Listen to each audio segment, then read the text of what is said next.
A primeira variação que nós vamos ver dentro da primeira lei de Mendel é chamada de genes letais ou alelos letais. Genes letais nada mais são do que genes que provocam a morte do indivíduo, até mesmo antes dele nascer ou assim que eles nascem, logo morrem. Então, se houver casos em que ocorram genes letais, o indivíduo nem chega a nascer ou logo assim que ele nasce, ele morre. Esse fato foi descoberto por um cientista francês em 1905, através de cruzamentos que ele fez em laboratório. Então, ele cruzou camundongos heterozigóticos para a cor amarela e verificou que a descendência não obedecia à lei de Mendel, pois 75% dos indivíduos eram amarelos e 25% eram agutis. Nós sabemos que, de acordo com a lei de Mendel, sempre que houver cruzamento entre dois heterozigóticos, necessariamente você terá uma proporção de 3:1, ou seja, você terá uma proporção de 75% de indivíduos dominantes e 25% de indivíduos com característica recessiva. E nesse caso, quando o cientista francês fez o cruzamento teste entre os dois heterozigóticos, consequentemente fugiu à regra, ou seja, não foi obedecida a primeira lei de Mendel. Analisando mais a fundo, ele foi capaz de identificar que isso se trata de um gene letal. Porém, o que aconteceu? O resultado, ele obteve 2 camundongos amarelos para um aguti, ao invés de 3 amarelos para um aguti. Ou seja, 2 representantes de uma característica dominante, ao invés de 3 para um recessivo, como justamente mostra a primeira lei de Mendel. Ele então concluiu que o gene casão dominante em homozigose causava a morte de camundongos. Ou seja, um gene que aparecia em homozigose dominante levava à morte dos camundongos. Então, nessa imagem, a gente consegue ver facilmente como é que isso acontece. Então, o que aconteceu aqui? O cientista foi lá e pegou 2 representantes, os 2 eram heterozigóticos, gene dominante e gene recessivo, e o outro gene dominante e outro gene recessivo. E aí, através do cruzamento, ele percebeu que tinha a resposta. A resposta que ele obteve foi 2 representantes de características dominantes e somente um representante de característica recessiva. E esse indivíduo aqui, que é homozigótico dominante, ele morre porque ele é um gene letal, ou seja, ele não obedece à regra da primeira lei de Mendel. Alelos que causam a morte prematura também já foi identificada no ser humano, como é o caso da acondroplasia, que é um tipo de nanismo humano. Então, dessa forma, nós chegamos à conclusão que foge à proporção da primeira lei de Mendel, que é de 3:1. Nesse caso, a proporção de genes letais ocorre somente de 2:1. Então, toda vez que houver alguma questão que fale de alelos letais, vocês não vão ir pela proporção 3:1, e sim 2:1. Para cada 2 indivíduos dominantes, um será recessivo e o outro levará à morte. Um outro caso de variação dentro da primeira lei de Mendel é chamado de ausência de dominância. Até agora, na primeira lei de Mendel, fomos capazes de perceber que existe um gene dominante e um gene recessivo, ou seja, existe um gene que é capaz de impedir a ação desse alelo e existe um gene que é impedido de funcionar pela presença de outro alelo. Aquele gene que é capaz de prevalecer, de impedir a ação do seu alelo, ele é considerado um gene dominante, enquanto aquele que é impedido de funcionar pela ação do seu par, ele é chamado de gene recessivo. Foi isso que nós visualizamos na primeira lei de Mendel, quando estávamos falando sobre a coloração das ervilhas. O gene para a cor amarela da ervilha era dominante e o gene para a cor verde da ervilha era recessivo. Logo, existia uma relação de dominância entre eles. Mas nesse caso que nós vamos ver agora, essa relação ela existe. São casos dentro da genética em que não ocorre relação de dominância entre os genes alelos, como a gente costuma ver dentro da primeira lei de Mendel. Assim como um representante ele é capaz de ser impedido de funcionar ou capaz de reprimir a ação do outro alelo, esse tipo de ausência de dominância pode ser dividido em dois casos. O primeiro caso que nós vamos ver dentro da ausência de dominância é chamado de dominância incompleta. Na dominância incompleta, os alelos expressam-se em heterozigose, porém o fenótipo produzido é intermediário, uma vez que nenhum é completamente dominante. Ou seja, quando acontece o cruzamento de um homozigótico dominante e um homozigótico recessivo, aquele heterozigótico híbrido a ser formado, ele não possui nem a característica do homozigótico dominante, nem a característica do homozigótico recessivo. Na verdade, ele vai possuir uma terceira característica, e essa terceira característica nada mais é do que um fenômeno de uma mistura entre esses dois que formaram, e nesse caso nós conseguimos ver facilmente nesse exemplo de pétalas de rosas, né, de flores. Nesse caso foi feito o seguinte teste.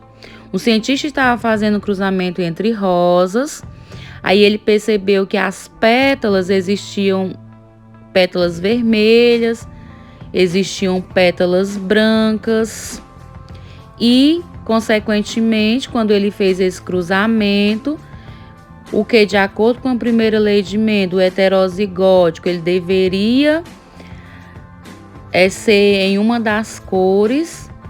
Nesse caso, apareceu uma terceira característica, uma nova prole, uma nova cor. Então, um cruzamento entre uma flor vermelha e uma flor branca resultou em flores rosas. Então, a dominância incompleta, ela vai caracterizar, ela vai aparecer um terceiro representante, uma terceira característica, um terceiro genótipo, que aqui no caso do nosso exemplo são flores rosas. Então, ele percebeu que as flores vermelhas eram do tipo vezão e as flores brancas eram do tipo bezão. E o seu representante homozigótico, que é a união do vezão da flor vermelha e do vezinho da flor branca, resultou num terceiro fenótipo, que é a cor rosa bezão.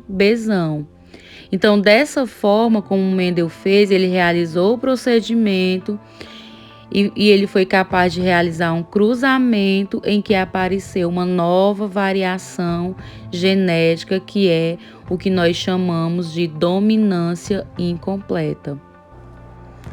A partir disso, a partir desse cruzamento, houve uma surpresa. Mais uma vez, nesse caso, pela proporção que não obedeceu à primeira lei de Mendel. Então, nós tivemos a seguinte probabilidade fenotípica.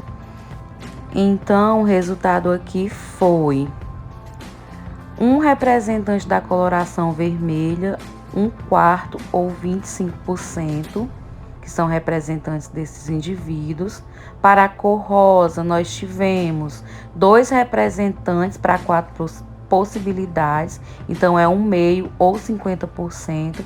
E para flores brancas, nós também temos 1/4 ou 25%, de acordo com esse cruzamento. Logo, a proporção é de 1/2/1, ou seja, uma flor vermelha, 2 flores rosas e uma flor branca, não obedecendo à variação da primeira lei de Mendel, que é de 3/1, ou a dos genes letais que nós acabamos de ver, que é de 2/1. Aqui no caso é a ausência de dominâncias, então nós temos uma proporção 1/2/1. E no segundo caso de ausência de dominância, é chamada de codominância.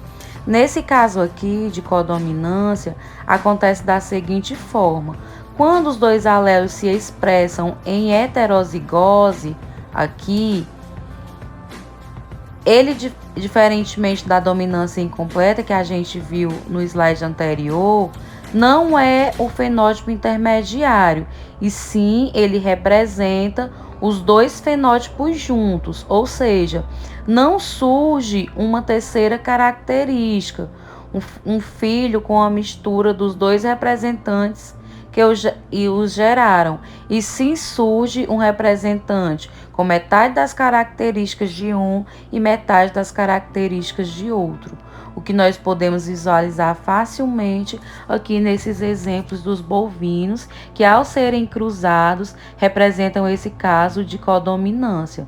Então aqui nós conseguimos perceber que existem bovinos, nós temos indivíduos que são pretos e brancos, e nesse cruzamento, assim como foi feito na primeira lei de Mendel, todos os experimentos que vimos até agora vai gerar o híbrido, vai gerar o heterozigótico.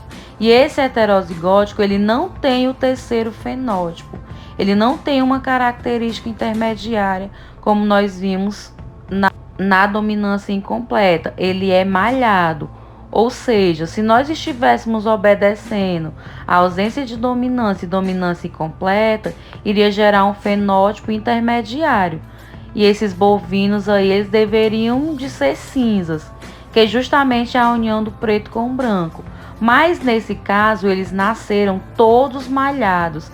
Isso significa que há uma codominância entre as características.